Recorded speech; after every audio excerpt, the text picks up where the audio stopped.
Bismillahirrahmanirrahim. In the name of Allah, the most beneficent and the most merciful. Welcome you all again in the virtual learning system of Pakistan International School, Taif, Saudi Arabia. Dear students, as you know that this is Pakistan International School, Taif, virtual class for class 8 or 9 junior students, subject computer science, and today is our 21st lecture. Teacher name Imran Ahmed.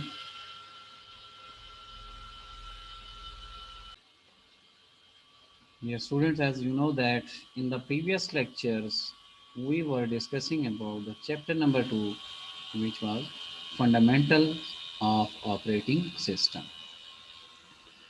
Over there, we have already completed the long question and we have started the short question. First short question was, why operating system is important software for computer? Give any 5 reasons. We have discussed this one.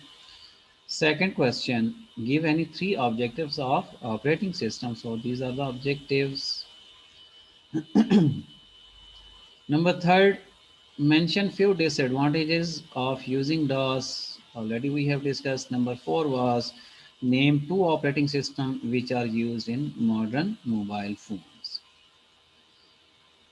And the last question which we have discussed in our previous lecture, what difficulties a student may face if he or she is not familiar with the operating system of a computer.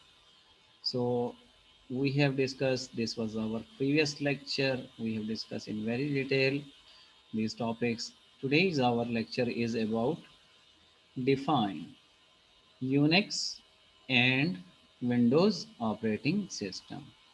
Keep in mind, Unix is also an operating system and Windows is also an operating system. These are the two different kinds of operating system. First of all, we will discuss the Unix operating system. Unix is multi-user command line interface. CLI stands for command line interface. What is the command line interface?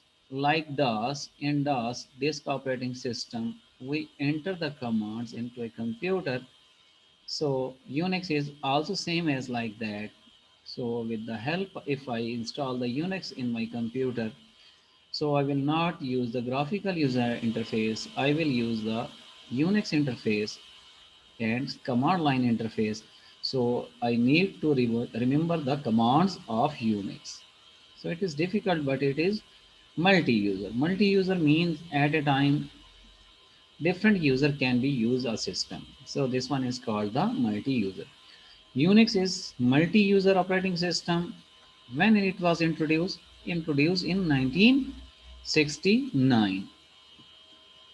It allows multiple users to run different programs at the same time. Same as Windows operating system. Watch here, in the Windows operating system, I am using the different programs like Word is open, like Zoom is open.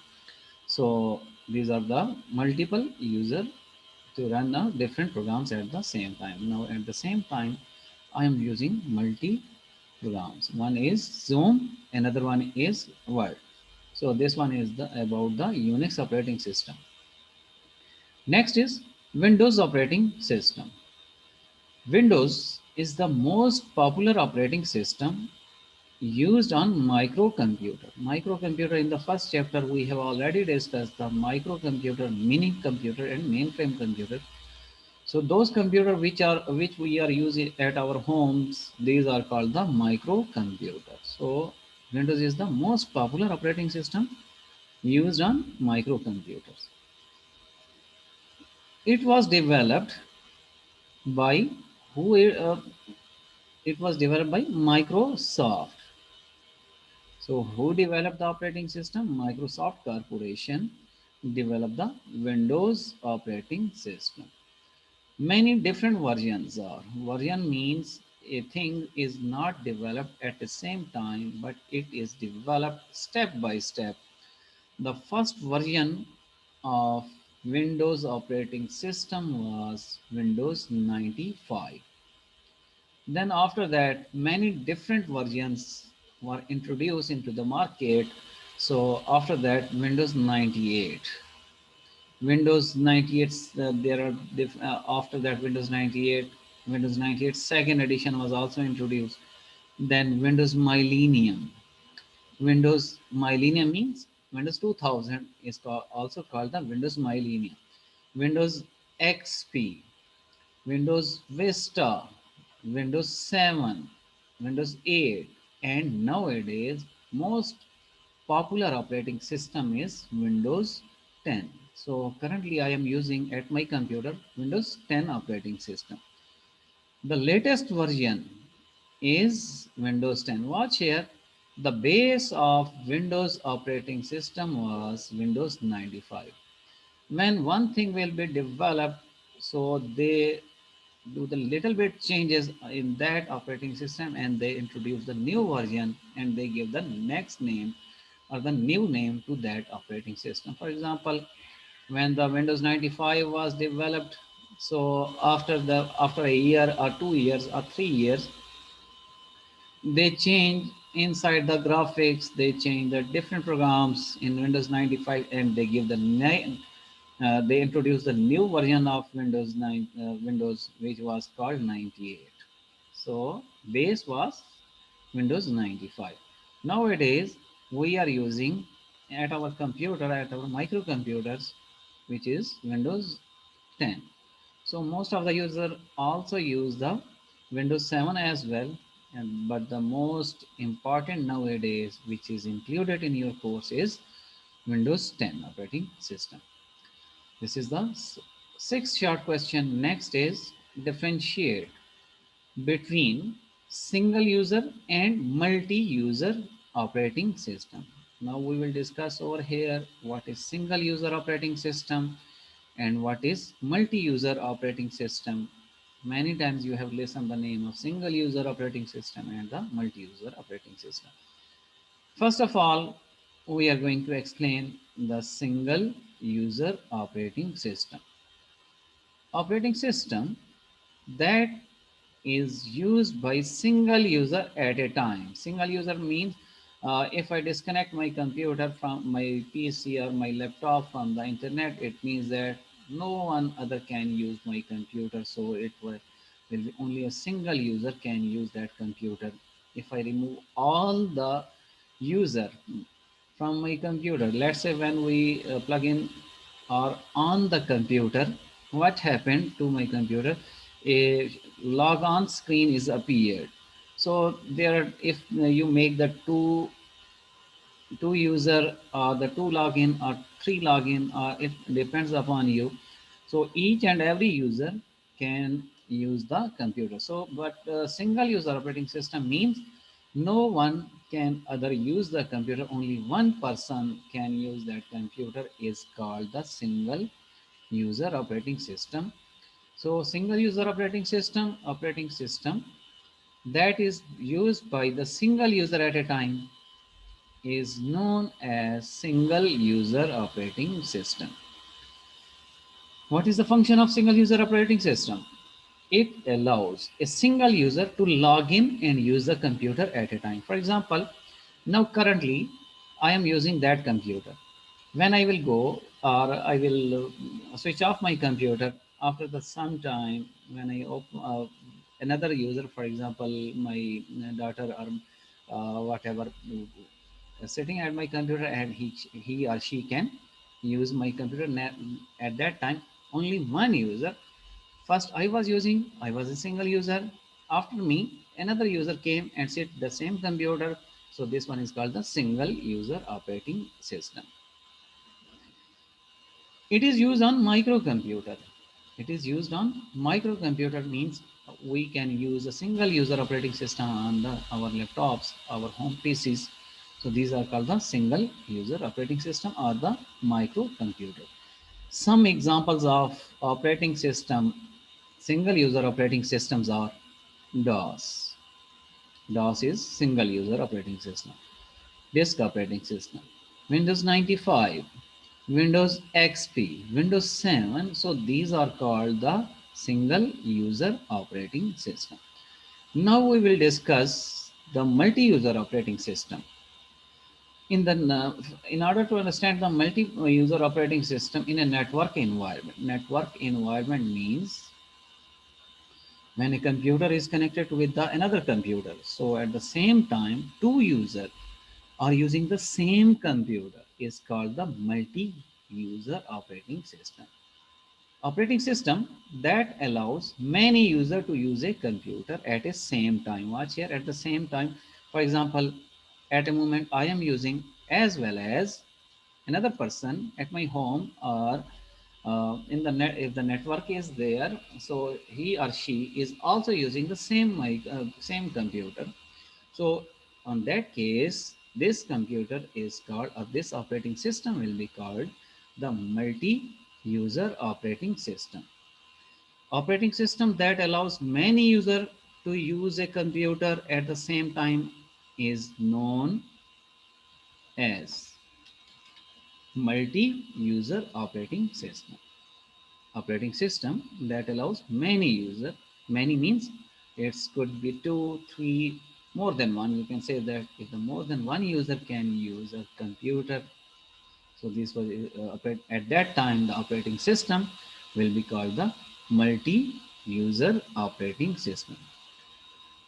It allows many users to log into a single big computer. Big computer not in a sense that it will could be a very large, big computer in a sense that it has this large storage capacity. Its RAM will be high, its hard disk will be high, or you can say that trillion or the uh, gigabytes, or thousand of gigabytes, or 1 terabytes, or 2 terabytes. It depends. So on that cases, it will be called the big computer. It allows many users to log in to a single big computer. For example, this one is my laptop, and it has a storage capacity, let's say 1 terabyte. So it's much more enough. So according to this, in person or different user can save their data at my computer. So this one is called the multi-user operating system, and run different program at the same time. Let's say I'm currently using the Zoom and the MS Word, but at the same time, same PC, same laptop, another person on the network is using, and she or he are using another program. For example, she is opening the MS Excel. So at the same time, I am using the two programs at the computer and at any other location, but she is using or he is using my computer, and she or he is using the Excel program as well. So this one different programs at the same time. It is used on mini computers and mainframe computers. It is used multi-user operating system mostly used on the mini computers and the mainframe computers. So one best example I can give you in this one. Let's say you are using the Facebook. Another person at the same time, Facebook is an application. At the same time, million of user use the Facebook. At the same time, you are also using the Facebook. Different user are also using the Facebook, and only one computer in which is present in the America, they are operating your login information. So your information is stored either in the mini computers or in the mainframe computer, where the million of user can use the same computer. So at the same time, you are many user using the Facebook, which is Facebook is present actually in the Americas, in the mini computers or the mainframe computers. So Windows NT, the operating system, the name of the operating system which for the multi-user operating system, Windows NT. NT stand for new technology. Windows NT. Unix is also a multi-user operating system. Linux are the popular multi-user operating system. So these are the multi-user operating system. Next question is, what is meant by managing data and why is it important? Managing data, storing files on the secondary storage device. Secondary storage device means hard disk, floppy, USB, memory card. These are called the secondary storage device. When you store your data, data means Data could be files, data could be pictures, data could be video clips, etc. These are called, this is the data. So operating system manages our data. Managing data means storing files in a secondary storage such as hard disk, USB, in organized way. In organized way means you are making the folders, name the folders. So operating system, so all the files you will store on that. So the operating system manages these kind of data. This is important because it helps in finding files easily and quickly. Finding file, if you make the folders, if you don't make the folder, let's say you save your files, where it goes? Obviously, it goes into the My Documents. Mostly, MS Word files are stored when you save your files. It goes into the My Documents folder. But if you want to change the folder, so you make another folder and paste your files in any other location. So you can create the folder and store or save the files inside it. So when you open next time, so you know that my files are present in this folder. So operating system helps you to find easily and quickly file. Files are stored in folders. Watch here. Where are the files are present in the folder? The My Document folder in the Windows is the default folder. Default folder means obviously if I save my file first time, it will, and I will not give the path, it will store in the My Documents folder where user save the files. Next question. What is meant by resources of computer? Resources of computer, there are two kinds of resources: inside internal resources and the external resources. We will discuss. Computers has many types of resources. They include, watch here, CPU is the internal resource. Internal resource means the parts which are present inside the system unit are called the internal resources. CPU, central processing unit, or microprocessor. Video card is also called the VGA card. Hard disk and memory. Memory means memory could be a RAM or memory could be a hard disk. So all of these devices are present inside the system unit. So these are the internal resources. In most cases, the term system resources is used to refer how much memory, system resources, how much memory, such as our RAM. You can call the RAM or the memory your computer has available. System, it means that, let's say you can say that I am using at the 8 MB or 16 MB or 8 GB RAM in my laptop. This means that some of your computer resources are always being used by the operating system. So at a moment, my Windows operating system are using which kind of Zoom is open and Word is open. So these inside the RAM, these two programs are already present.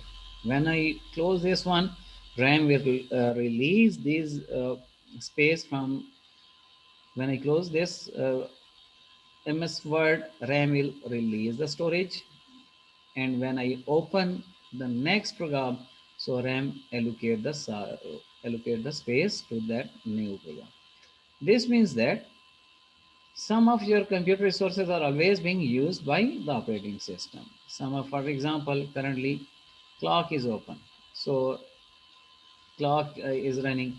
So my computer, so all of these things are present in the RAM. What types of problem may face? Next question, in the last question, short question. What type of problem may a student face if no antivirus is installed in his or her computer system? As you know that nowadays different kinds of viruses are present. If you don't install the antivirus in your computer, so what kind of difficulties you can face? So a student can face many problems if there is no antivirus is installed on his or her computer. Few of them are, if there is virus in computer, then our computer runs slowly. Our computer runs slowly mean when you open the computer it will takes few time. Computer takes too long for booting up. Booting up is the process when we power on our computer, so few programs are loaded from the room. So this is the booting process till you saw the desktop. So from the power button, when you press the power button of your computer, so at the same time you see that few programs are loaded. So these programs are called the booting programs, and this process is called the booting up process. If you have the virus in your computer, so booting process will take up the too long process, and your computer will be run slowly. Hacker steal personal details and data. Hackers are the person who are steal or who do the cyber crimes. Cyber crimes means internet crimes are called the cyber crimes. So hacker can steal your personal information, personal password, so they can easily collect your data. Number four, files and data can be lost anytime. If you have virus in your computer, so your files, important files can be deleted automatically, and data can be lost anytime without knowing you that your data will be deleted automatically. So it's better, or nowadays it's essential, you must install uh, any kind of antivirus program in your computer. I think today is enough. Inshallah, tomorrow we will discuss the new topics. Till take care of yourself. Pray for me, pray for all Muslim. Allah Hafiz.